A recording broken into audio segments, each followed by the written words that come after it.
அனைவருக்கும் வணக்கம். தமிழ் தாய் பேசுகிற தங்கனியின் தலைவா, தன்னையே தவிர்த்த தமிழ் புதல்வா, மனிதனாய் உன்னை அலங்கரிக்க மன்னர் பாதம் போக்கும் புகழீரும் காப்பாளரை பற்றி நம் அனைவருக்கும் தெரியும்.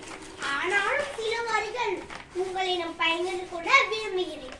நாட்டையே தன் குடும்பமாக நினைத்து அள்ளும் பகலும் அயராது உழைத்து பாடுபட்டவர் காமராஜர். காமராஜர் படிக்காத மேதை இல்லை, ஏழை குழந்தைகளை படிக்காத மேதை. காமராஜர் அணையை கட்டினார், அணையாத ஆலைகளை கட்டினார், அசையாத பள்ளிக்கூடங்களை கட்டினார். ஆனாலும் அவர் கதர் ஆடைதான் கட்டினார். அவர் இறந்த போது அவர் வீட்டை அரசாங்கம் எடுத்துக்கொண்டது.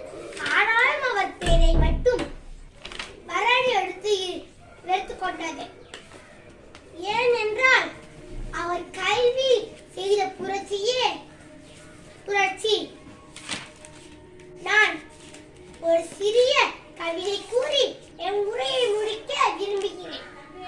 மனிதர்கள் மாணிக்கமே, என் பெருந்தலைவா, என் காமராஜர்